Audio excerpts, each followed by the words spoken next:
So let's actually get into a lab, something that is fun. So for our class, basically, the first 3 labs that we did, quote unquote lab, first 2 weeks, you just learn the coding that you'll need, which hopefully you already know because it would be kind of, I can't really imagine having like learnt for the first time about like lists. That would have been a little bit too much on my plate.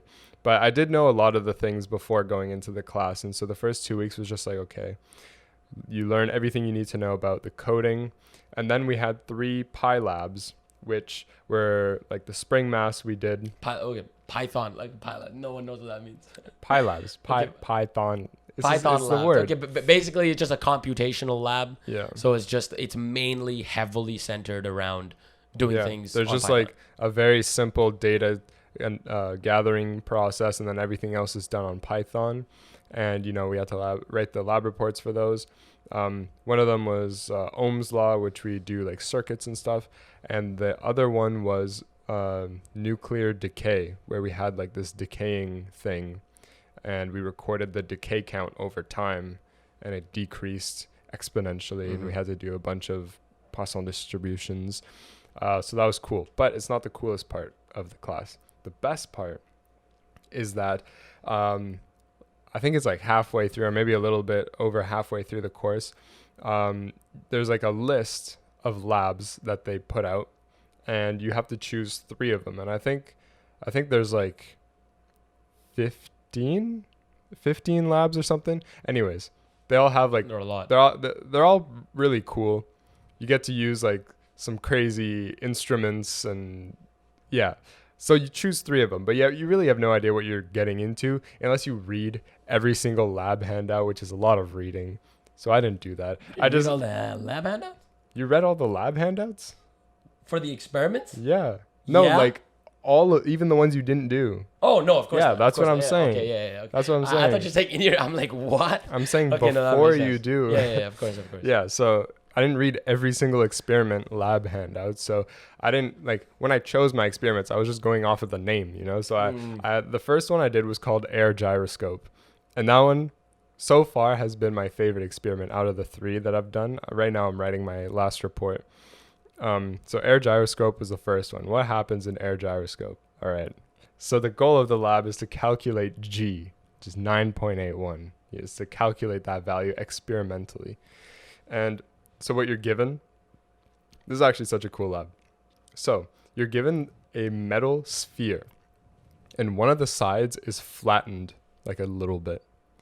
And so there's like, I'd say, if I remember correctly, the sphere was like 5 centimeters across, and the flattened part was like half a centimeter into the sphere. So it's like a pretty small flat part. And you're also given this plate with a little pocket in it to put the sphere, and then at the bottom and on the side of the pocket there's 2 air holes where you can turn on like the valves, and then air comes out. And so what actually happens, one more detail, the ball is actually magnetized. So if you have the axis, I'll call it the polar axis, and this is the axis that goes across and through the flat spot. And so the ball is magnetized perpendicularly to the polar axis. So it points like on the side. And so what you do is you put the ball inside of the little pocket and you turn on the air. So the air on the bottom of the ball is going to make it like float, because it's like high pressure air. And if I remember, the ball was like 1 pound or something like that. Then the air hole on the side would make it spin. And what we had to do was we had to accelerate the ball such that it spun around its polar axis, which is actually kind of a tricky task to do for it to not like spin in every direction. But we had to speed it up to 60 hertz. So we had to make it spin 60 times per second. Now, first question is, how do you know it's going at 60 hertz?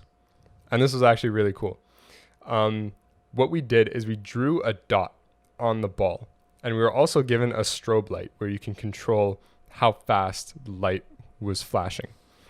And so if you shine the strobe light at the ball and you see the dot on the ball, if the ball is rotating at 60 rounds per second and your light is flashing at 60 hertz, that means that when you see the dot, by the time the light flashes again, if the ball is going at 60 hertz as well, the ball will have enough time to rotate exactly once, and you will see the dot at the exact same place when the light flashes again.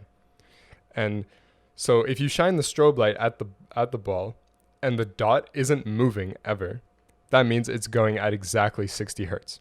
And it's cool because you shine the light as you're accelerating the ball.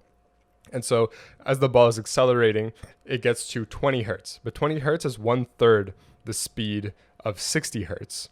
I guess it's not a speed, but whatever. Value. So yeah, it's 1/3 the value of 60 hertz. And so what happens is that the light shines, you see the dot at a particular spot. Then when the line shines again, the ball only has the time to spin 1/3 of a full rotation. So then you see the dot at like 1/3 of the way. And then the next time it's at 2/3 of the way. And then the next time it's at 3/3. So then what you see is like this triangle pattern show up on the ball.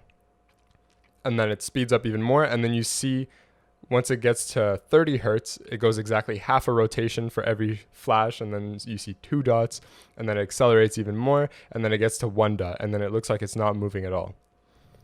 Then you know that it's exactly at 60 hertz. What do you do now, though? This is the cool part. Remember I said that the ball is magnetized. And so around the actual plate that you have your ball spinning on, there's actually like a wire that's connected to just, an outlet. And the AC current of just, I forget what it's called, like the city power grid or something. Like the current that comes out of the wall is 60 hertz. So the current alternates 60 times per second.